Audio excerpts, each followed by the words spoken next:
예, 어떤 형태로든 이제 결국 이재명 대표가 직접 답하지 않을 수 없게 됐습니다. 피의자로 소환된 만큼 계속 소환을 거부할 경우 체포영장이 발부되고 정치권으로 공이 넘어갈 가능성도 없지 않습니다. 그렇다면 구체적인 내용을 따져봐야 앞으로 어떤 일이 벌어질지를 예측할 수가 있을 겁니다. 그래서 검찰을 취재하는 주원진 기자를 불렀습니다. 자, 주 기자 어서 오십시오.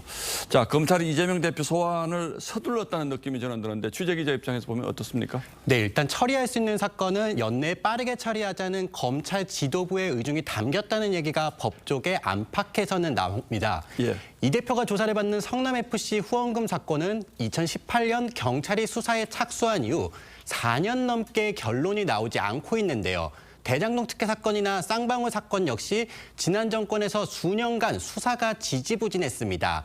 결국 검찰 내부에선 언제까지 전 정권이 뭉갠 사건을 쥐고 있어야 하냐는 볼멘 소리가 곳곳에서 터져나오고 있고 지도부도 수사팀을 체근한다는 얘기도 나옵니다. 예. 특히 이원석 검찰총장은 과거 박근혜 전 대통령의 SK 롯데 관련 제3자 뇌물죄 사건에서 유죄를 받아낸 전력이 있는데요. 성남FC 사건은 그때보다 증거가 더 많이 확보돼 혐의 입증에 무리가 없다고 검찰은 판단한 것으로 전해집니다. 예, 뭐 우여곡절이 많았던 사건이죠. 검찰 입장에서 어떻게 자신감 없이 야당 대표를 부를 수가 있겠습니까?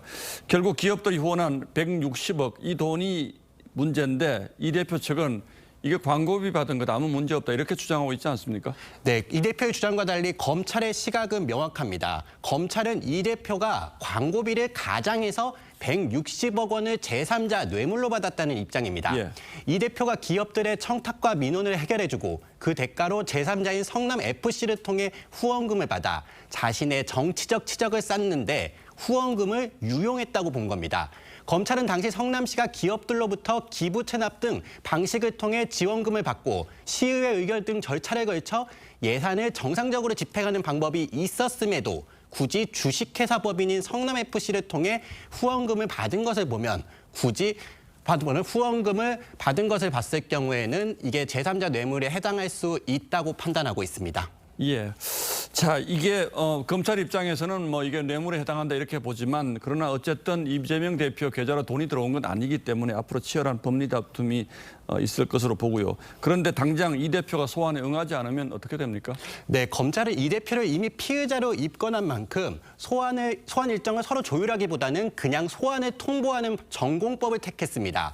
법에 따라 소환을 통보하고 나오지 않을 경우 극단적으로 법원에 체포영장을 청구할 수 있다는 관측도 일부 있지만 거대 여당 대표인 데다 현직 의원은 불체포 특권이 있어 가능성은 높지 않아 보이기도 합니다. 예. 검찰은 이 대표가 소환에 불응하면 서면 조사로 해명 기회를 준 뒤에 불구속 상태로 재판에 넘기는 방안도 검토 중인 것으로 전해졌습니다. 예, 주 기자가 보기에는 체포영장까지는 가지 않을 수도 있다. 이제 이렇게 보는 거군요.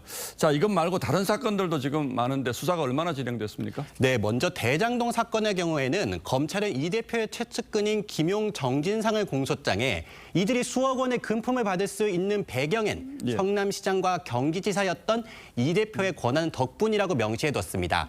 검찰은 또 이 대표의 변호사비 대납 의혹 중 공직선거법 부분은 공소시효에 쫓겨 불기소를 했지만 사유서에 쌍방울 전환 사채가 변호사비로 쓰였을 가능성이 있다고 명시하는 등 향후 이 대표 수사를 곳곳에 예고해뒀습니다.